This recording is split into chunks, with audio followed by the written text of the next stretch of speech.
Hi friends, ಎಲ್ಲರಿಗೂ ನಮಸ್ತೆ. ಮುದ್ದು ಸೊಸೆ ಮುಂದಿನ ಸಂಚಿಕೆಯಲ್ಲಿ ಏನಾಗುತ್ತೆ ನೋಡೋಣ ಬನ್ನಿ.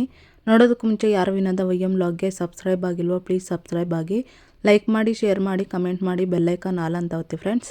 ನಮ್ಮ ಸುಭಾಷನ್ಗೆ ಆ ಹೆಣ್ಣು ತಂದ್ಕೊಳೋದಕ್ಕೆ ನನಗೇನು ತಕರಾಲಿಲ್ಲ ಅಂತ ಶಿವರಾಮೇಗೌಡರು ಹೇಳ್ತಾರೆ. ನನಗೆ ನಿಮ್ಮ ಮನಸ್ಸು ಎಷ್ಟು ದೊಡ್ಡದು ಅಂತ ಗೊತ್ತು ಬಾವ. ಈ ಸಂಬಂಧ ಒಪ್ಕೊಂತೀರಂತ ನನಗೆ ಗೊತ್ತಿತ್ತು. ನೀವು ಈ ಸಂಬಂಧ ಒಪ್ಕೊಂಡಿದ್ದು ನನಗಂತೂ ಶಾನೆ ಖುಷಿ ಆಯಿತು ಬಾವ ಅಂತ ಈಶ್ವರಿ ಹೇಳ್ತಾಳೆ. ಆದರೂ ಪಾಪ ಚಂಪಾ ಅವಳ ಬಗ್ಗೆ ಒಂದ್ಕಿತ ಯೋಚನೆ ಮಾಡಬೇಕಾಗಿತ್ತಣ್ಣ. ನನಗೆ ಯಾಕೋ ಇದು ಸರಿ ಕಾಣ್ತಿಲ್ಲ ಅಂತಾಳೆ ಸಾವಿತ್ರಿ ನಿಂದೇನು ಹಿಂಸೆ? ಸುಭಾಷನ್ ವಿಷಯ ಮಾತಾಡ್ದಾಗೆಲ್ಲ ಹಳೆ ವಿಷಯಗಳನ್ನೆಲ್ಲ ಕೆದಕಿ ಮಾತಾಡ್ತಾ ಇದೀಯಾ? ನಿನಗೆ ಬೆಳಗ್ಗೆನೆ ಹೇಳಿದ್ದೀನಿ ತಾನೆ, ಇವಳಿಗೂ ನನ್ನ ಮಗನಿಗೂ ಸಂಬಂಧ ಮುಗ್ದೋಗೈತೆ ಅನ್ಮೇಕೆ ಅವಳ ಬಗ್ಗೆ ಇನ್ನೇನೇ ಯೋಚನೆ ಮಾಡೋದು. ಅಷ್ಟಕ್ಕೂ ಇಲ್ಲಿ ಭಾವಂದೇ ಒಪ್ಪಿಗೆ ಬೇಕಾಗಿರೋದು ಹೊರತು ಇನ್ಯಾರ್ದೂ ಅಲ್ಲ ಅಂತ ಈಶ್ವರಿ ಹೇಳಿ, ಭಾವ ನಿಮ್ಗೆ ಒಪ್ಪಿಗೆ ಅನ್ಮೇಕೆ ನಾನು ಇವರು ಒಂದ್ಕಿತ MLA ಹತ್ರ ಮಾತಾಡೋದೆ ಅಂತ ಹೇಳ್ತಾಳೆ.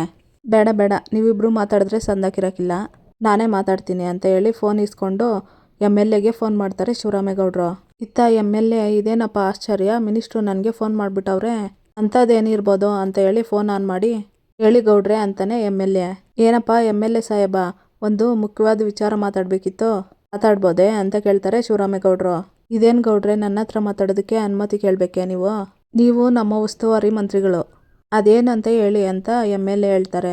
ನಾನೀಗ ಒಬ್ಬ ಮಂತ್ರಿಯಾಗಿ ಫೋನ್ ಮಾಡಿಲ್ಲಪ್ಪ, ಒಬ್ಬ ಹಿತೈಷಿಯಾಗಿ ಸಂಬಂಧ ಬೆಳೆಸೋಣ ಅಂತ ಫೋನ್ ಮಾಡಿದ್ದೀನಿ ಅಂತ ಶಿವರಾಮೇಗೌಡರು ಹೇಳ್ತಾರೆ.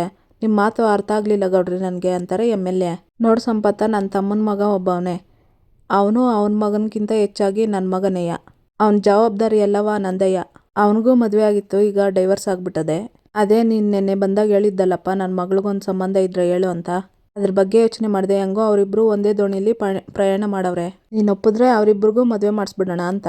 ಇದರಲ್ಲಿ ನನ್ನ ಬಲವಂತ ಏನೂ ಇಲ್ಲ ಸಂಪತ್ತ, ನೀನು ಚೆಂದಾಗಿ ಯೋಚನೆ ಮಾಡಿ ತೀರ್ಮಾನ ಮಾಡು. ಯಾಕಪ್ಪ ಸಂಪತ್ತ, ಏನು ಮಾತಾಡ್ತಾ ಇಲ್ವಲ್ಲ, ಏನಾದರೂ ಹೇಳು ಅಂತ ಶಿವರಾಮೇಗೌಡರು ಹೇಳ್ತಾರೆ. ಗೌಡ್ರೆ, ಕನಸೋ ನನ್ಸೋ ಅಂತ ಯೋಚನೆ ಮಾಡ್ತಾ ಇದ್ದೀನಿ ನಾನು. ಇದಕ್ಕಿಂತ ಸಂತೋಷದ ವಿಷಯ ಇನ್ನೇನಿದೆ ಹೇಳಿ?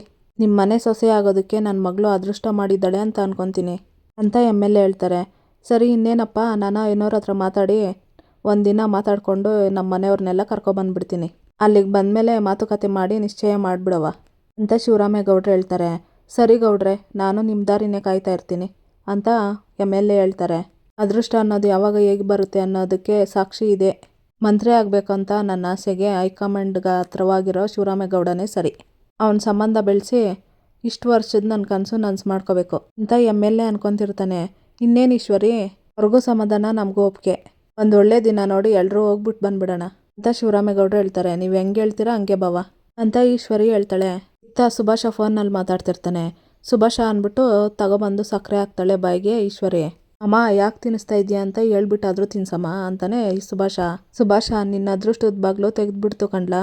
MLA ಸಂಪತ್ ಕುಮಾರ್ ಮಗಳ ಜೊತೆಗೆ ನಿನ್ನ ಮದುವೆ ಮಾಡೋದಕ್ಕೆ ನಿಮ್ಮ ದೊಡ್ಡಪ್ಪ ಒಪ್ಕೊಂಡವ್ರೆ ಕಣ್ಲಾ ಅಂತ ಈಶ್ವರಿ ಹೇಳ್ತಿರ್ತಾಳೆ. ಏನಮ್ಮ ಹೇಳ್ತಾ ಇದೀಯಾ ಅಂತ ಸುಭಾಷ ಕೇಳ್ತಾನೆ. ಹೂ ಸುಭಾಷ, ನಿಮ್ಮ ದೊಡ್ಡಪ್ಪ ಒಪ್ಕೊಂಡಾಯ್ತು, ಇನ್ನೇನೇ ಇದ್ರೂ ಸಿಂಹಾಸನ ಏರೋದು ಒಂದೇ ಬಾಕಿ ಅಂತ ಈಶ್ವರಿ ಹೇಳ್ತಿರ್ತಾಳೆ. ಅಮ್ಮ ಒಂದು ನಿಮಿಷ ತಡಿ, ನೀನು ದಿಟನೇ ಹೇಳ್ತಾ ಇದೀಯ ತಾನೆ ಅಂತಾನೆ ಸುಭಾಷ. ಹೂ ಕಣ್ಲಾ ಸುಭಾಷ, ಎಷ್ಟು ಕಿತ್ತನ್ಲ ಹೇಳೋದು ನಿನಗೆ, ಯಾಕ್ಲಾ ನಿಮ್ಮ ಅಮ್ಮನ ಮೇಲೆ ನಿನಗೆ ನಂಬಿಕೆ ಇಲ್ವೇ ಅಂತ ಈಶ್ವರಿ ಹೇಳ್ತಾಳೆ. ಅದೇ ಅಮ್ಮ ಅಂತಾನೆ ಸುಭಾಷ ಅದ್ಯಾವ್ರು ನಿನಗೆ ಮಗ್ದು ಕೊಡೋದಕ್ಕೆ ಶುರು ಮಾಡ್ಬಿಟ್ಟವನೇ ಕಣ್ಲಾ. ಬರೋ ಸೋಮವಾರ ಅವ್ರ ಮನೆಗೆ ಹೋಗಿ ಶಾಸ್ತ್ರ ಎಲ್ಲ ಮುಗಿಸಿ ನಿಶ್ಚಿತಾರ್ಥನೂ ಮಾಡೋಣ ಅಂತ ಭಾವ ಹೇಳವ್ರೆ ಅಂತ ಈಶ್ವರಿ ಹೇಳ್ತಿರ್ತಾಳೆ. ಅಮ್ಮ ಎಂಥ ಸಂತೋಷದ ವಿಷಯ ಹೇಳ್ದೆ ಅಂತ ಹೇಳಿ ಈಶ್ವರಿ ಕೈಯಲ್ಲಿದ್ದ ಸಕ್ಕರೆ ಬಟ್ಲನ್ನ ಎತ್ಕೊಂಡು ಸಕ್ಕರೆ ತಿಂತಿರ್ತಾನೆ ಸುಭಾಷ. ಅವ್ರ ಅಮ್ಮನಿಗೂ ತಿನ್ನಿಸ್ತಿರ್ತಾನೆ ಸಕ್ಕರೆನ. ಅಮ್ಮ ಇಷ್ಟು ದಿವಸದಿಂದ ಕೆಟ್ಟ ವಿಷಯ ಕೇಳಿ ಸಾಕಾಗಿತ್ತು, ಈಗ ಇಂಥ ವಿಷಯ ಕೇಳಿ ನನಗೆ ಸಂತೋಷನ ತಡ್ಕೊಳಕ್ಕಾಗ್ತಾ ಇಲ್ಲ ಅಂತ ಸುಭಾಷ ಹೇಳ್ತಿರ್ತಾನೆ. ನಿಜ ಸುಭಾಷ, ಶ್ರೀರಾಮಚಂದ್ರನಂಗೆ ಇಷ್ಟು ದಿವಸದಿಂದ ಅಜ್ಞಾತವಾಸ ವನವಾಸ ಎಲ್ಲ ಮುಗೀತು ಕಣ್ಲಾ. ಇನ್ನೇನಿದ್ರೂ ರಾಜ್ಭಾರ ಮಾಡೋದೊಂದೇ ಬಾಕಿ. ಹಿಂದೆ ನಡೆದಿದ್ದನ್ನೆಲ್ಲ ಕೆಟ್ಟ ಕನಸು ಅಂತ ಮರೆತು ಮುಂದಕ್ಕೆ ನೀನು ಮಹಾರಾಜನಂಗೆ ಬದುಕಬೇಕು. ಈ ಮದುವೆ ಒಂದಾಗೋದ್ರೆ ಸಿಂಹಾಸನದ ಮೇಲೆ ನಿನ್ನ ನಾನು ನೋಡಬೇಕು ಅನ್ನೋ ಕನಸನ್ನ ನಿಮ್ಮ ಮಾವನೇ ಮಾಡ್ಕೊಡ್ತಾನೆ ಕಣ್ಲಾ ಅಂತ ಈಶ್ವರಿ ಹೇಳ್ತಾಳೆ. ದಿಟ ಕಣಮ್ಮ, ನಾವು ಅಂದ್ಕೊಂಡಿದ್ದೆಲ್ಲ ಆಗಬೇಕು ಅಂದರೆ ಈ ಮದುವೆ ನಡೀಲೇಬೇಕು. ಯಾಕೆ ಅಂದರೆ ಈ ಮದುವೆ ನಿಲ್ಲಿಸ್ಬೇಕು ಅಂತಲೇ ಕೆಲವರು ಗುಳ್ಳೆ ನರಿಗಳು ಕಾಯ್ಕೊಂಡು ನಿಂತವೆ ಅಂತ ಸುಭಾಷ ಹೇಳ್ತಿರ್ತಾನೆ. ಸುಭಾಷ, ಯಾರು ಏನೇ ಮಸ್ಲತ್ ಮಾಡಿದ್ರು ನಾನು ಈ ಮದುವೆ ಮಾಡ್ತೀರೇ ತೀರ್ತೀನಿ ಅಂತ ಈಶ್ವರಿ ಹೇಳ್ತಿರ್ತಾಳೆ. ಇತ್ತ ಕಾಲೇಜಲ್ಲಿ ಜನ್ನಿ ಹತ್ಕೊಂಡು ಕೂತಿರ್ತಾಳೆ. ಜನ್ನಿ ಯಾಕೆ ಅಳ್ತಾ ಇದೆಯಾ ಅಂತ ವಿದ್ಯಾ ಬರ್ತಾಳೆ. ವಿದ್ಯಾ, ನಮ್ಮ ಮನೆಯವ್ರಿಗೆ ನಾನು ಸತೀಶನ್ ಲವ್ ಮಾಡೋ ವಿಷಯ ಗೊತ್ತಾಗಿದೆ ಕಣೆ, ಆದರೆ ಅವ್ರಿಗೆ ಹೆಂಗೆ ಗೊತ್ತಾಯ್ತು ಅಂತಾನೆ ನಂಗೆ ಗೊತ್ತಿಲ್ಲ ಅಂತ ಜೆನ್ನಿ ಹೇಳ್ತಾಳೆ. ಹೆಂಗೆ ಗೊತ್ತಾಯ್ತು ಅಂದರೆ ಕಾಲೇಜ್ ತುಂಬ ಓಡಾಡ್ಕೊಂಡು ಯಾವಾಗ ಬೇಕೋ ಅವಾಗ ಫೋನ್ ಮಾಡ್ಕೊಂಡು ಮಾತಾಡ್ತಿದ್ರೆ ಅಟ್ಟಿಯವ್ರಿಗೆ ಗೊತ್ತಾಗದೆ ಇನ್ನೇನಾದತ್ತೋ ಹೇಳು. ನಿನ್ಗೆ ನಾನು ಅವತ್ತೇ ಹೇಳಿದ್ದೆ ಎಚ್ಚರಿಕೆಯಿಂದ ಇರು ಅಂತ. ಎಲ್ಲದಕ್ಕೂ ಇತಿಮಿತಿ ಅನ್ನೋದು ಇರ್ತದೆ. ಆದರೆ ನೀನು ಇಲ್ಲಿಗೆ ಯಾಕೆ ಬಂದಿದ್ದೀನಿ ಅನ್ನೋದು ಮರೆತು ಪ್ರೀತಿ ಮಾಡ್ತಾ ಓಡಾಡ್ತಾ ಇದೀಯ. ಈಗ ಅನ್ಬೋಗ್ಸು ಅಂತಾಳೆ ವಿದ್ಯಾ. ಏನು ಮಾಡಬೇಕು ಅಂತ ಗೊತ್ತಾಗದೆ ಮೊದಲೇ ನಾನು ಇಲ್ಲಿ ಸಾಯ್ತಾ ಇದ್ದೀನಿ. ಅದರಲ್ಲಿ ನೀನೊಳ್ಳೆ. ಪ್ಲೀಸ್ ವಿದ್ಯಾ ಬೈಬೇಡ ನನಗೆ ಅಂತಾಳೆ ಜೆನ್ನಿ. ಅಲ್ವೇ ಜೆನ್ನಿ, ಬೈದೆ ಇನ್ನೇನು ಮಾಡಲಿ ಹೇಳು. ಅದ್ಬಿಡು, ಸತೀಶ್ ಅಣ್ಣ ಏನು ಹೇಳಿದ್ರು ಅಂತ ವಿದ್ಯಾ ಕೇಳ್ತಾಳೆ. ಅವನ ಜೊತೆ ಮಾತಾಡೋಕ್ಕೆ ಆಗಲಿಲ್ಲ ಕಣೆ. ಕ್ಯಾಂಪಲ್ಲಿದ್ದಾಗ ಒಂದ್ಸರಿ ಫೋನಲ್ಲಿ ಮಾತಾಡಿದ್ದೆ ಅಷ್ಟೇ. ಅಲ್ಲಿಂದ ಬರೋ ಅಷ್ಟೊತ್ತಿಗೆ ಮನೆಯಲ್ಲಿ ಎಲ್ರಿಗೂ ವಿಷಯ ಗೊತ್ತಾಗೋಯ್ತು. ನಮ್ಮಪ್ಪ ಫೋನ್ ಕಿತ್ಕೊಂಡು ಇನ್ಮೇಲೆ ಕಾಲೇಜ್ಗೆ ಹೋಗ್ಬೇಡ ಅಂತ ಕೂತಿದ್ರು. ಅದು ಹೆಂಗೋ ಕಾಡಿ ಬೇಡಿ ಅವ್ರ ಕೈ ಕಾಲ ಹಿಡಿದು ನಾನಿವತ್ತು ಕಾಲೇಜಿಗೆ ಬಂದಿದ್ದೀನಿ ಕಣೆ ಅಂತ ಜೆನ್ನಿ ಹೇಳ್ತಿರ್ತಾಳೆ. ಅಲ್ಲ ಕಣೆ, ಪ್ರೀತಿ ಹುಚ್ಚಿಗೆ ಬಿದ್ದು ನೀನು ಓದಿಗೆ ತೊಂದರೆ ಮಾಡ್ಕೊತಾ ಇದೆಯಲ್ಲ, ಇದೆಲ್ಲ ನಿನಗೆ ಬೇಕಿತ್ತೇ ಅಂತ ವಿದ್ಯೆ ಹೇಳ್ತಾಳೆ. ನನಗೆ ಮದುವೆ ಮಾಡಿಸ್ಬೇಕು ಅಂತ ನಮ್ಮ ಸಂಬಂಧಿಕರಲ್ಲೇ ಒಬ್ಬನ ನೋಡಿದ್ದಾರೆ. 2 ತಿಂಗಳಲ್ಲಿ ಮದುವೆ ಅಂತ ಹೇಳಿದ್ದಾರೆ ಕಣೆ. ಅದಾದಮೇಲೆ ಬೇಕಾದರೆ ಕಾಲೇಜ್ಗೆ ಹೋಗು ಅಂತ ಹೇಳ್ತಿದ್ದಾರೆ. ಆದರೆ ನಾನು ಸತೀಶ್ನವ್ರನ್ನ ಬಿಟ್ಟರೆ ಇನ್ಯಾರನ್ನೂ ಮದುವೆ ಆಗಲ್ಲ. ಒಂದು ವೇಳೆ ಮದುವೆ ಆದರೂ ನಾನು ಬದುಕಿರಲ್ಲ ವಿದ್ಯಾ ಅಂತ ಜೆನ್ನಿ ಹೇಳ್ತಾಳೆ. ಏನು ಹಂಗೆ ಮಾತಾಡ್ತಾ ಇದೆಯಾ, ಬಿಡ್ತು ಅನ್ನು. ಮೊದಲು ಇದನ್ನು ನೀನು ಸತೀಶ್ ಅಣ್ಣಂತವ ಮಾತಾಡೋ ಅಂತ ವಿದ್ಯೆ ಹೇಳ್ತಾಳೆ. ಸಾಧ್ಯ ಇಲ್ಲ ವಿದ್ಯಾ, ನಾನು ಎಲ್ಲೋಗ್ತಾ ಇದ್ದೀನಿ, ಏನು ಮಾಡ್ತಾ ಇದ್ದೀನಿ, ಯಾರ ಹತ್ರ ಮಾತಾಡ್ತಾ ಇದ್ದೀನಿ, ಎಷ್ಟು ಮಾತಾಡ್ತಾ ಇದ್ದೀನಿ, ಇದನ್ನೆಲ್ಲ ನೋಡೋಕ್ಕೆ ಮನೆಯಿಂದನೇ ಡ್ರೈವರ್ನ ಕಳಿಸಿದ್ದಾರೆ. ಅಲ್ಲಿ ನೋಡು ಅಂತ ತೋರಿಸ್ತಾಳೆ ಜೆನ್ನಿ. ಡ್ರೈವರು ನಿಂತಿರ್ತಾನೆ. ನೋಡಿ ಜೆನ್ನಿ, ಮೊದಲು ನೀನು ಕಣ್ಣೀರು ಒರೆಸ್ಕೊ. ಅದಕ್ಕೆ ಜೆನ್ನಿ ಹೇಳೋದು, ಹೆಣ್ಣೈಕ್ಳು 100 ಕಿತ ಯೋಚನೆ ಮಾಡಿ ಹೆಜ್ಜೆ ಮಾಡಬೇಕು ಅಂತವ. ಸದ್ಯಕ್ಕೆ ನೀನು ತಾಳ್ಮೆಯಿಂದ ಇರು, ಅದ್ರ ಬಗ್ಗೆ ಆಮೇಕಿಂದ ಯೋಚನೆ ಮಾಡೋಣ ಅಂತ ವಿದ್ಯೆ ಹೇಳ್ತಾಳೆ. ವಿದ್ಯಾ, ನನ್ನ ಮನಸ್ಸಿಗೆ ತುಂಬ ಕಷ್ಟ ಆಗ್ತಾಯಿದೆ ಕಣೆ ಅಂತಾಳೆ ಜೆನ್ನಿ. ನನಗೆ ಅರ್ಥ ಆಗ್ತೈತೆ ಜೆನ್ನಿ, ನೀನು ಮೊದಲು ಅಳೋದು ನಿಲ್ಲಿಸೋ. ಜೆನ್ನಿ, ಅವನು ನಿನ್ನ ಕಡೆನೇ ನೋಡ್ತಾ ಇದ್ದಾನೆ, ಅತ್ತು ಇನ್ನೂ ಎಡವಟ್ಟು ಮಾಡ್ಕೋಬೇಡ, ಅಳ್ಬೇಡ, ಸುಮ್ಕೆ ಇರು, ಕಣ್ಣೀರು ಒರೆಸ್ಕೊ ಅಂತ ಹೇಳಿ ಕಣ್ಣೀರು ಒರೆಸ್ತಾಳೆ ವಿದ್ಯಾ. ಇತ್ತ ಶಿವರಾಮೇಗೌಡರು ಫೋನಲ್ಲಿ ಮಾತಾಡ್ತಾ ಇರ್ತಾರೆ. ಸರಿಯಾದ ಟೈಮ್ಗೆ ಎಲ್ಲರೂ ಅಲ್ಲಿ ಇದ್ಬಿಡ್ಬೇಕು, ಜನನ ಸೇರಿಸ್ಬಿಡ್ರಪ್ಪ, ದೊಡ್ಡವರೆಲ್ಲ ಬರ್ತಾರೆ. ಸರಿ ಅಂತ ಫೋನ್ ಕಟ್ ಮಾಡ್ತಾನೆ. ಶಿವರಾಮ ಅಂತ ಅಜ್ಜಿ ಬಂದು ಕೂತ್ಕೊತಾಳೆ. ಅವ್ವ ಅಂತಾನೆ ಶಿವರಾಮೇಗೌಡ. ಏನು ಒತ್ತಾರೆಯಿಂದ ಶಾನೆ ಮುತುವರ್ಜಿಯಿಂದ ಫೋನ್ ಮಾಡ್ಕೊಂಡು ಕೂತಿದೀಯಾ, ಏನಿವತ್ತು ಅಂತಾರೆ ಅಜ್ಜಮ್ಮ. ಏನೂ ಇಲ್ಲ ಕಣವ್ವ, ನಮ್ಮ ಕ್ಷೇತ್ರಕ್ಕೆ ಕುಡಿಯೋ ನೀರಿನ ವ್ಯವಸ್ಥೆ ಮತ್ತೆ ಕೆರೆ ಕಟ್ಟೆ ತುಂಬಿಸೋದಕ್ಕೆ ಇಳಿತ ನೀರಿನ ಯೋಜನೆ ಉದ್ಘಾಟನೆಯಲ್ಲಿದೆ. ಹಂಗಾಗಿ ನಮ್ಮ ಪಕ್ಷದ ನಾಯಕರು ಅಧ್ಯಕ್ಷರೆಲ್ಲ ಬರ್ತಾವ್ರೆ. ಅವರೆಲ್ಲ ಬರಬೇಕಾದ್ರೆ ನಾನು ಹಸಿ ಮುತುವರ್ಜಿಯಿಂದ ನಡ್ಕೋಬೇಕಲ್ವೇ ಅಂತ ಶಿವರಾಮೇಗೌಡರು ಹೇಳ್ತಿರ್ತಾರೆ. ಶಾನೆ ಒಳ್ಳೆ ಕೆಲಸ ಮಾಡ್ತಾ ಇದೀಯಾ, ಮಾಡು ಅಂತಿರ್ತಾಳೆ ಅಜ್ಜಮ್ಮ. ಅಲ್ಲಿಗೆ ಚಂಪಾ ಬ್ಯಾಗ್ ತಗೊಬರ್ತಾಳೆ. ಚಂಪಿ ಅನ್ಕೊಂಡು ಅಜ್ಜಮ್ಮ ಬರ್ತಾಳೆ ಎದ್ದು. ಏನೇ ಇದು, ಬ್ಯಾಗ್ ತಗೊ ಬಂದಿದ್ಯಾ, ಎಲ್ಲಿಗೆ ಹೊಂಟಿದೀಯಾ ಅಂತ ಕೇಳ್ತಾಳೆ ಅಜ್ಜಮ್ಮ. ಹತ್ಕೊಂಡು ನಿಂತ್ಕೊಂತಾಳೆ ಚಂಪಾ. ಯಾಕೆ ಅಳ್ತಿದ್ಯೇ, ಏನೈತೆ ಅಂತ ಅಜ್ಜಮ್ಮ ಕೇಳ್ತಾಳೆ. ಇತ್ತ ವಿನಂತಿ, ಏನವ್ವ ಇದು ಅಂತ ಹೇಳ್ತಿರ್ತಾಳೆ. ಅದೇನಾದರೂ ಆಗಿರಲಿ, ಮೊದಲು ಈಶ್ವರಿ ಅತ್ತೆನ ಕರ್ಕೊಬ ಹೋಗು ಅಂತ ಸಾವಿತ್ರಿ ಹೇಳ್ತಾಳೆ. ಅತ್ತೆ ಯಾಕವ್ವ ಈಗ ಅಂತಾಳೆ ವಿನಂತಿ. ಕತೆ ಪುರಾಣ ಹೇಳೋಕ್ಕೆ ಟೈಮ್ ಇಲ್ಲ ಈಗ, ಬೇಗ ಹೋಗಿ ಕರ್ಕೊಬ ಹೋಗೆ ಅಂತ ಸಾವಿತ್ರಿ ಹೇಳ್ತಾಳೆ. ವಿನಂತಿ ಈಶ್ವರಿನ ಕರ್ಕೊಬರಕ ಅಂತ ಹೋಗ್ತಾಳೆ. ಮನೆಯವರೆಲ್ಲ ಬಂದು ನಿಂತ್ಕೊಂತಾರೆ. ಯಾಕವ್ವ ಚಂಪಾ, ಊರಲ್ಲಿ ಏನಾದರೂ ಹಬ್ಬ ಜಾತ್ರೆ ಇದ್ದತ್ತು ಅಂತ ಬಾ ಅಂದಿದ್ನೆ ನಿಮ್ಮಪ್ಪ ಅಂತ ಕೇಳ್ತಾರೆ ಶಿವರಾಮೇಗೌಡರು. ಅಲ್ಲವ್ವ, ಊರಿಗೋಗಿ ಬಿರ್ನೆ ಬಂದ್ಬಿಟ್ಟಿಯೇ ಅಂತ ಕೇಳ್ತಾರೆ ಶಿವರಾಮೇಗೌಡರು. ಹ್ಞೂ ಮಾವ, ನಾನು ಊರಿಗೆ ಹೋಯ್ತಾವ್ನಿ, ಆದರೆ ಮತ್ತೆ ವಾಪಸ್ ಬರೋಕ್ಕಿಲ್ಲ ಅಂತಾಳೆ ಚಂಪಾ. ಈ ಮಾತು ಕೇಳಿ ಎಲ್ಲರೂ ಶಾಕ್ ಆಗ್ತಾರೆ. ಎರ್ಟಿಗೂ ನನಗೂ ಸಂಬಂಧ ಮುಗೀತು, ಇನ್ಮ್ಯಾಕ್ ನಾನು ಇಲ್ಲಿದ್ದು ಏನು ಮಾಡಲಿ ಮಾವಯ್ಯ, ಊರಿಗೆ ಹೋದ್ರೆ ನಮ್ಮ ಅಪ್ಪನಿಗಾದ್ರೂ ಸಹಾಯ ಆಯ್ತಾ ಇದೆ ಅಂತ ಚಂಪಾ ಹೇಳ್ತಾಳೆ. ಅರೆ ಏನು ಹೇಳ್ತಾ ಇದೀಯವ್ವ ಅಂತ ಶಿವರಾಮೇಗೌಡರು ಹೇಳ್ತಾರೆ.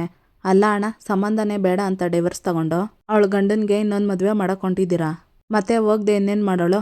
ಇನ್ನೊಂದು ಹೆಂಡ್ರು ಬಂದಮೇಲೆ ಸಂಬಂಧ ಕಳ್ಕೊಂಡಿರೋ ಮೊದಲನೇ ಹೆಂಡ್ರು ಯಾಕಿರಬೇಕು ಅಂತ ಕೇಳಿದ್ರೆ ಇವಳೇನು ಉತ್ತರ ಕೊಡ್ತಾಳೆ ಪಾಪ ಅಂತ. ಅದಕ್ಕೆ ಈ ನಿರ್ಧಾರ ತಗೊಂಡು ಮನೆ ಬಿಟ್ಟು ಹೋಗೋದಕ್ಕೆ ರೆಡಿಯಾಗಿದ್ದಾಳೆ ಅನಿಸುತ್ತೆ ಅಂತ ಸಾವಿತ್ರಿ ಹೇಳ್ತಾಳೆ. ನೀವು ಅನುಮತಿ ಕೊಟ್ರೆ ನಾನು ಇನ್ನು ಹೋಯ್ತೀನಿ ಮಾವಯ್ಯ ಅಂತಾಳೆ ಚಂಪಾ. ಯಾರೇ ನಿನ್ಗೆ ಮಾವ, ಇನ್ನೂ ಸಂಬಂಧ ಕಟ್ಕೊಂಡು ಮಾತಾಡ್ತಾ ಇದೆಯಲ್ಲ, ಏನು ಅನಿಸ್ತಿಲ್ವಾ ನಿನಗೆ? ನಿನ್ನ ಹಣೆ ಬರ, ಏನಾದರೂ ಮಾಡ್ಕೊ, ಊರಿಗಾದ್ರೂ ಹೋಗು ಇಲ್ಲ ಸುಡ್ಗಾಡ್ಗಾದ್ರೂ ಹೋಗು ಅಂತ ಈಶ್ವರಿ ಹೇಳ್ತಿರ್ತಾಳೆ. ಈಶ್ವರಿ, ಮಾತಿನ ಮೇಲೆ ನಿಗಾ ಇರಲಿ, ಅವಳು ಮಾತಾಡ್ತಾ ಇರೋದು ನಂತವ, ನಾನೇ ಮಾತಾಡ್ತೀನಿ ಅಂತ ಹೇಳಿ, ನೋಡವ್ವ ಚಂಪಾ, ಅವತ್ತೇ ನಿನ್ಗೆ ಹೇಳಿದ್ದೀನಿ ನೀನು ಏಟಿ ಸೊಸೆ ಅಂತ. ನಿನಗೆ ಸೊಸೆ ಸ್ಥಾನ ಬೇಡ ಅಂದರೆ ನನ್ನ ಮಗಳಾಗಿ ಏಟಿಲಿ ಇದ್ಬಿಡು. ಯಾರಿಗೆ ಮದುವೆ ಆಗ್ತದೋ ಬಿಡ್ತದೋ ಅದಕ್ಕೂ ನಿನಗೂ ಸಂಬಂಧ ಇಲ್ಲ. ನೀನು ಇಲ್ಲಿರೋದಕ್ಕೆ ಯಾರಪ್ಪನೇನೂ ಬೇಕಾಗಿಲ್ಲ. ನೋಡವ್ವ, ನೀನು ಅವನ ಕುಟೆ ಬಾಳಕ್ಕಾಗಕ್ಕಿಲ್ಲ ಅಂತ ಹೇಳಿದ್ಕೇನೆ ಅವನ ಕುಟೆ ನಿನಗೆ ಡೈವರ್ಸ್ ಕೊಡಿಸಿದ್ದೀನಿ. ಹಂಗನ್ಬಿಟ್ಟು ನೀ ಅಟ್ಟಿ ಬಿಟ್ಟು ಹೋಗೋಕ್ಕಾಗಕ್ಕಿಲ್ಲ. ನಿನ್ನ ಜೀವನ ಸರಿ ಮಾಡೋದು ನನ್ನ ಜವಾಬ್ದಾರಿ. ನಾನೊಂದು ದಾರಿ ಮಾಡೋ ಗಂಟ ನೀನು ಎಲ್ಲೂ ಹೋಗಂಗಿಲ್ಲ ಅಂತ ಶಿವರಾಮೇಗೌಡರು ಹೇಳ್ತಿರ್ತಾರೆ. ನೀವೇನು ಹೇಳ್ತಿದ್ದೀರಾ ಬಾವ, ಹೋಗಿ ಉಳಿಗೆ ಅಂತಿರ್ತಾಳೆ ಈಶ್ವರಿ, ನಿನಗೊಂದ್ಕಿತ ಹೇಳಿದ್ರೆ ಅರ್ಥ ಆಗಕ್ಕಿಲ್ವೇ? ನೋಡು, ಇವರಪ್ಪ ಕಾಲ್ನಿಂದುವೆ ನಮಗೋಸ್ಕರ ನಮ್ಮ ಪಕ್ಷಕ್ಕೋಸ್ಕರ ದುಡ್ದಿರೋಂಥ ಮನುಷ್ಯ. ಇವತ್ತು ಅವನು ಅವ್ರೂರಲ್ಲಿ ನೆಮ್ಮದಿಯಾಗವನೆ ಅಂದರೆ ಚಂಪಾ ನಮ್ಮ ಮಟ್ಟಿಲಿ ಸಂತೋಷವಾಗವಳೆ ಅನ್ನೋ ಕಾರಣಕ್ಕೆ. ಹಂಗಿರ್ಬೇಕಾದ್ರೆ ಇವಳು ಹೋಗಿ ಅವನ ಕಣ್ಮುಂದೆ ನಿಂತ್ಕೊಂಡ್ರೆ ಪರಿಸ್ಥಿತಿ ಏನಾಗ್ತದೆ ಅಂತ ಗೊತ್ತಾ ನಿನಗೆ? ಅಂತ ಹೇಳಿ, ನೋಡವ್ವ ನಿನ್ನ ಜೀವನ ಸರಿ ಹೋಗೋ ಗಂಟ ನೀನು ಎಲ್ಲಿಗೂ ಹೋಗ್ಬೇಕಾಗಿಲ್ಲ, ನನ್ನ ಮೇಲೆ ನಂಬಿಕೆ ಇದ್ದರೆ ನೀನು ಇದನ್ನೆಲ್ಲ ತಗೊಂಡು ಒಳಗೆ ನಡೆಯವ್ವ ಅಂತ ಹೇಳ್ತಾರೆ ಶಿವರಾಮೇಗೌಡರು. ಅಯ್ಯೋ ಮಾವಯ್ಯ, ನಿಮ್ಮ ಮೇಲೆ ನಂಬಿಕೆ ಇಲ್ಲ ಅಂತ ಅಂದ್ಬಿಟ್ಟು ನಾನು ಯಾವನೇ ಅರ್ಕಕ್ಕೆ ಹೋಗಲಿ, ಆದರೆ ನಾನು ಇಲ್ಲಿ ಹಟ್ಟಿಯಲ್ಲಿ ಇರೋಕ್ಕಿಲ್ಲ ಮಾವಯ್ಯ. ನಾನು ಔಟ್ ಹೌಸಲ್ಲಿ ಇರ್ತೀನಿ, ನನಗೆ ಇಲ್ಲಿರೋದಕ್ಕಿಂತ ಅಲ್ಲಿರೋದೇ ನೆಮ್ಮದಿ ಮಾವಯ್ಯ. ಈ ಹೆಂಗೂ ವಿದ್ಯಕ್ಕ ಅಲ್ಲೇ ಅವರೇ ಅಲ್ವೇ, ನಾನು ಅವ್ರ ಜೊತೆಲೇ ಅಲ್ಲೇ ಇದ್ಬಿಡ್ತೀನಿ, ಇದೊಂದಕ್ಕೆ ಅವಕಾಶ ಮಾಡಿಕೊಡಿ ಮಾವಯ್ಯ ಅಂತ ಕೈ ಮುಗಿದು ಚಂಪಾ ಕೇಳ್ಕೊತಿರ್ತಾಳೆ. ಸರಿ ಕಣವ್ವ, ನಿನ್ನಿಷ್ಟಕ್ಕೆ ಅಡ್ಡಿ ಮಾಡೋಕ್ಕಿಲ್ಲ ನಾನು, ಆದರೆ ಒಂದು ಮಾತು, ಈ ಹಟ್ಟಿಗೂ ನಿನಗೂ ಸಂಬಂಧ ಇಲ್ಲ ಮಾತ್ರ ಅಂತ ಅನ್ಕೋಬೇಡ ಅಂತ ಶಿವರಾಮೇಗೌಡರು ಹೇಳ್ತಾರೆ. ಸರಿ ಮಾವಯ್ಯ ಅಂತ ಬ್ಯಾಗ್ ತಗೊಂಡು ಔಟ್ ಹೌಸ್ಗೆ ಹೋಗ್ತಾಳೆ ಚಂಪಾ. ಶಿವರಾಮೇಗೌಡರು ಬಾಡಿ ಗಾರ್ಡ್ ಬಂದು ಗಾಡಿ ರೆಡಿ ಆಗಿದೆ ಸರ್, ಹೊರಡ್ಬೋದು ಅಂತ ಹೇಳ್ತಾರೆ. ಗೋವಿಂದ, ಅಧ್ಯಕ್ಷರು ಕಾರ್ಯದರ್ಶಿಗಳು ಎಲ್ಲ ಬರ್ತವ್ರೆ, ನಮ್ಮ ಗಾಡಿ ಜೊತೆಗೆ ಇನ್ನೊಂದು ಗಾಡಿ ವ್ಯವಸ್ಥೆ ಮಾಡಿಬಿಡ್ಲಾ ಅಂತ ಅಂತಾರೆ ಶಿವರಾಮೇಗೌಡರು. ಸರಿ ಅಣ್ಣ ಅಂತೇಳಿ ಗೋವಿಂದೇಗೌಡರು ಶಿವರಾಮೇಗೌಡರು ಹೊರಡ್ತಾರೆ. ಶಿವನೇ ನಾರಾಯಣ, ಇನ್ನೂ ಈ ಮನೇಲಿ ಏನೇನು ನೋಡಬೇಕೋ ನಾ ಕಾಣೆ ಅಂತ ಅಂದ್ಕೊಂಡು ಅಜ್ಜಮ್ಮನ್ನು ಹೊರಟೋಗ್ತಾಳೆ. ನಮ್ಮ ಅತ್ತಿಗೆಗೆ ಇಷ್ಟ ಇಲ್ಲ ಅಂತ ಎಲ್ಲಿ ಚಂಪನ್ನ ಬಿಟ್ಕೊಟ್ಟು ಮಾತಾಡ್ಬಿಡ್ತಾನ ಅಂತ ಯೋಚನೆ ಮಾಡ್ತಾ ಇದ್ದೆ, ಆದರೆ ನಮ್ಮ ಅಣ್ಣ ನಾನು ಅನ್ಕೊಂಡಂಗೆ ಮಾಡ್ದ ಅಂತ ಸಾವಿತ್ರಿ ಹೇಳ್ತಾಳೆ. ಅಲ್ಲ ಅತ್ತೆ, MLA ಮಗಳನ್ನ ಸೊಸೆ ಮಾಡಿ ಹಟ್ಟಿಗೆ ಕರ್ಕೊ ಬಂದ್ಮೇಕೆ ಡೈವರ್ಸ್ ಕೊಟ್ಟಿದ್ರು ಅವಳನ್ನ ಯಾಕೆ ಇನ್ನೂ ಹಟ್ಟಿ ಒಳಗಡೆನೆ ಇಟ್ಕೊಂಡಿದ್ದೀರಾ ಅಂತ ಪ್ರಶ್ನೆ ಮಾಡಿದ್ರೆ ಮಗ ಏನು ಉತ್ತರ ಕೊಟ್ಟನೋ? ಅಯ್ಯೋ ಪಾಪ, ನೀವು ತಾನೇ ಏನು ಮಾಡೋಕ್ಕಾಗುತ್ತೆ ಬಿಡಿ ಅಂತ ವಿನಂತಿ ಹೇಳ್ತಾಳೆ. ವಿನಂತಿ, ಸಾವಿತ್ರಿ ಯಾಕ್ರವ್ವ ನಮ್ಮ ಬಗ್ಗೆ ಇಷ್ಟೊಂದು ಯೋಚನೆ ಮಾಡಿ ಸರ್ಗೋತಾ ಇದ್ದೀರಾ? ಯಾರಿಗೆ ಯಾವಾಗ ಹೆಂಗ್ ಉತ್ತರ ಕೊಡಬೇಕು ಅನ್ನೋ ಸಂದರ್ಭ ಬಂದರೆ ನಾನು ಕೊಡ್ತೀನಿ, ನೀವು ಶಾನೆ ತಲೆ ಕೆಡಿಸ್ಕೋಬೇಡಿ ಅಂತ ಈಶ್ವರಿ ಹೇಳಿ ಅಲ್ಲಿಂದ ಚಿತ್ರಾನ್ನ ಈಶ್ವರಿ ಹೋಗ್ತಾರೆ. ಅವ್ವ ಅತ್ತೆ ಮುಖ ನೋಡ್ದ ಅಂತಾಳೆ ವಿನಂತಿ. ನೋಡ್ದೆ ಕಣೆ, ಆಗ ನಿಮ್ಮ ಅತ್ತೆ ಮುಖಕ್ಕೆ ಏನಾದರೂ ಅರಳಿ ಬಿಟ್ಟಿದ್ದಿದ್ರೆ ಮುಖ ಸಿಡ್ದೋಗ್ಬಿಡ್ತಾ ಇತ್ತು, ಅಷ್ಟು ಬೆಂಕಿ ಇತ್ತು ಅಂತ ಸಾವಿತ್ರಿ ಹೇಳ್ಕೊಂಡು ನಗ್ತಿರ್ತಾಳೆ. ಇತ್ತ ಹೋಟ್ಲು ಕೆಲ್ಸಕ್ಕೆ ಬರ್ತಾಳೆ ವಿದ್ಯಾ. ನಮಸ್ತೆ ಅಣ್ಣ ಅಂತಾಳೆ. ಯಾಕಣ್ಣ ಒಂಥರ ಇದ್ದೀರಾ, ಏನಾಯ್ತು, ಟೆನ್ಷನ್ ಮಾಡ್ಕೊಂಡಿದ್ದೀರಾ ಅಂತ ಕೇಳ್ತಾಳೆ ವಿದ್ಯಾ. ಅಯ್ಯೋ ಏನೋ ಅಂತ ಹೇಳವ್ವ ವಿದ್ಯಾ, ಆ ಸೆಕ್ಯೂರಿಟಿ ಕೆಲಸ ಮಾಡ್ತಿದ್ನಲ್ಲ ಅಶೋಕ, ಒತ್ತಾರೆ ಎದ್ದು ಬರೋಕ್ಕಿಲ್ಲ ಅಂತ ಹೇಳ್ಬಿಟ್ಟ ಕಣವ್ವ. ನಾನು ಬೇರೆ ಐಟಮ್ ಜಾಸ್ತಿ ಮಾಡಿಸ್ಬಿಟ್ಟಿವ್ನಿ. ನಮ್ಮ ಹೋಟ್ಲು ಹೈವೇ ರೋಡಲ್ಲಿರೋದ್ರಿಂದ ಬಾವುಟ ತೋರಿದ್ರೇನೆ 4 ಕಾರುಗಳಿಗೆ ಗೊತ್ತಾಗೋದು ಇಲ್ಲಿ ಹೋಟ್ಲಿದೆ ಅಂತ. ಈಗ ಏನು ಮಾಡ್ಬೇಕಂತಾನೆ ಗೊತ್ತಾಗ್ತಾ ಇಲ್ಲವ ಅಂತ ಹೋಟ್ಲು ಓನರು ಹೇಳ್ತಿರ್ತಾನೆ. ಅಯ್ಯೋ ಅಣ್ಣ ಆಟೆಯ, ಅದಕ್ಕೆ ಯಾಕೆ ಈ ಥರ ಟೆನ್ಷನ್ ಮಾಡ್ಕೊಂಡಿದ್ದೀರಾ, ಗಾಡಿಗಳಿಗೆ ಬಾವುಟ ತೋರೋದಲ್ವೇ, ನಾನು ತೋರ್ತೀನಿ ಬಿಡಿ ಅಂತ ವಿದ್ಯೆ ಹೇಳ್ತಾಳೆ. ಅಯ್ಯಯ್ಯೋ ನೀನು ಬೇಡ ಕಣವ್ವ, ಅದರಲ್ಲೂ ಇಂಥ ಪರಿಸ್ಥಿತಿಯಲ್ಲಿ ಬೇಡ ಕಣವ್ವ ಅಂತಾರೆ ಓನರು. ಅಯ್ಯೋ ಅಣ್ಣ, ನಾನು ಒಸಿ ಆರಾಮಾಗೇ ಇವನಿ, ಹಂಗೇನಾದರೂ ಕಾಲು ನೋವು ಬಂದರೆ ಒಸಿ ಹೊತ್ತು ಚೇರ್ ಮಾಡಿಕೊಂಡು ಕೆಲಸ ಮಾಡ್ತೀನಿ ಬಿಡಿ ಅಂತ ವಿದ್ಯೆ ಹೇಳ್ತಾಳೆ. ಆದರೂ ಅಂತಿರ್ತಾರೆ ಓನರು. ನೀವು ಆದರೂ ಗೀದ್ರು ಅನ್ಕೊಂಡಿದ್ರೆ ಗಾಡಿಗಳು ಹೋಯ್ತಾ ಇರ್ತವೆ ಆಟಯ್ಯ, ಇದು ನಮ್ಮ ಹೋಟ್ಲು, ಯಾರಾದರೂ ಕೆಲಸದವ್ರು ಬಂದಿಲ್ಲ ಅಂದರೆ ಆ ಕೆಲಸ ಮಾಡಬೇಕಾಗಿರೋದು ನಮ್ಮ ಜವಾಬ್ದಾರಿ ಅಲ್ವೇ ಅಂತ ವಿದ್ಯೆ ಹೇಳಿ ರೆಡಿಯಾಗಿ ಬಾವುಟ ಎತ್ಕೊಂಡು ಹೋಗ್ತಾಳೆ. ಅಯ್ಯೋ ಪಾಪ, ಎಂಥ ಒಳ್ಳೆ ಹುಡುಗಿ, ಎಲ್ಲ ಕೆಲಸನೂ ನಮ್ಮ ಕೆಲಸ ಅಂತ ಮಾಡ್ತಾಳೆ ಅಂತ ಓನರು ಅನ್ಕೊತಾ ಇರ್ತಾರೆ. ಇತ್ತ ವಿದ್ಯಾ ಬಂದು ಹೈವೇ ರೋಡಲ್ಲಿ ಬಂದು ಹತ್ರ ನಿಂತ್ಕೊಂಡು ಬಾವುಟ ತೋರಿಸ್ಕೊಂಡು ನಿಂತಿರ್ತಾಳೆ. ಅಣ್ಣ ಬನ್ನಿ, ಊಟಕ್ಕೆ ಬನ್ನಿ ಅಂತ ಕೂಗ್ತಿರ್ತಾಳೆ. ಮತ್ತು ಶಿವರಾಮೇಗೌಡ್ರದ್ದು ಕಾರ್ ಬರ್ತಾ ಇರುತ್ತೆ. ಕಾರಲ್ಲಿ ಶಿವರಾಮೇಗೌಡರು ಕೂತ್ಕೊಂಡು ನೋಡ್ತಿರ್ತಾರೆ ವಿದ್ಯಾನ. ವಿದ್ಯಾ ತಲೆ ಮುರ್ಚಿಕ್ಕೊಂತಾಳೆ ಶಿವರಾಮೇಗೌಡ್ರನ್ನ ನೋಡಿ. ಮುಂದಕ್ಕೆ ಹೋಗಿ ನಿಲ್ಲಿಸ್ತಾರೆ ಕಾರ್ನ ಶಿವರಾಮೇಗೌಡರು. ವಿದ್ಯಾನ ನೋಡ್ತಾರೆ ಹಿಂದಕ್ಕೆ ತಿರುಗಿ. ಇಲ್ಲಿಗೆ ಈ ಸಂಚಿಕೆ ಮುಕ್ತಾಯ ಆಗುತ್ತೆ. ಇನ್ನೂ ಯಾರು ವಿನೋದ ವೈಎಂ ವ್ಲಾಗ್ಗೆ ಸಬ್ಸ್ಕ್ರೈಬ್ ಆಗಿಲ್ವೋ ಪ್ಲೀಸ್ ಸಬ್ಸ್ಕ್ರೈಬ್ ಆಗಿ, ಲೈಕ್ ಮಾಡಿ, ಶೇರ್ ಮಾಡಿ, ಕಮೆಂಟ್ ಮಾಡಿ, ಬೆಲ್ಲೈಕಾನ್ ಆಲ್ ಅಂತ ಒತ್ತಿ ಫ್ರೆಂಡ್ಸ್. ಈ ವಿಡಿಯೋ ನೋಡಿದ್ದಕ್ಕಾಗಿ ಎಲ್ಲರಿಗೂ ಧನ್ಯವಾದಗಳು.